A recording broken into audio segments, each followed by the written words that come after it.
Chettinad Cement, 63 years of excellence. Your perfect concrete choice. சட்டமன்ற தேர்தல் கூட்டணி நிலைப்பாடு தொடர்பாக அமமுக பொதுச் செயலாளர் டிடிவி தினகரன் அக்கட்சி நிர்வாகிகளுடன் சென்னையில் இன்று முக்கிய ஆலோசனையில் ஈடுபட உள்ளார். இது பற்றிய கூடுதல் தகவலை செய்தியாளர் ராமச்சந்திரன் கூற கேட்கலாம். ராமச்சந்திரன் வணக்கம். அமமுக பொதுச் செயலாளர் டிடிவி தினகரன் முன்பு இருக்கக்கூடிய வாய்ப்புகள் என்ன? அவர் எந்த கட்சியை தேர்வு செய்ய இருக்கிறார்? விவரங்களை பதிவு பண்ணுங்க. கூட்டணி குறித்த தனது நிலைப்பாட்டை இன்று அதிகாரப்பூர்வமாக அறிவிக்கிறார் திரு டிடிவி தினகரன்.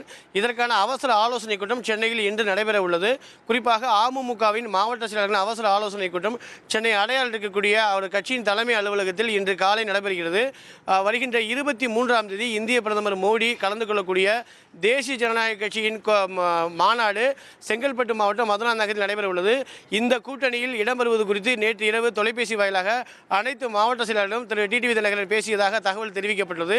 ஆகையால் இது குறித்து அனைத்து மாவட்ட செயலர்களும் விரிவாக ஆலோசனை செய்யப்பட்டு அதிகாரப்பூர்வமான அறிவிப்பை இன்று காலை வெளியிடுவார் என்றும் எதிர்பார்க்கப்படுகிறது. அது மட்டுமில்லாமல் மத்திய அமைச்சரும் தமிழக பாஜக மேலிட பொறுப்பாளருமான திரு பியூஷ் கோயல் இன்று சென்னை வருகை தந்துள்ளார். அவருடன் அதிகாரப்பூர்வமான அறிவிப்பை இந்த கூட்டணி குறித்த அறிவிப்பை வெளியிடுவார் என்றும் எதிர்பார்க்கப்படுகிறது. தந்தை டிவி செய்திகளுக்காக ஒளிப்பதிவாளர் யுவராஜுடன் Ramachandran. Chettinad Cement, 63 years of excellence. Your perfect concrete choice.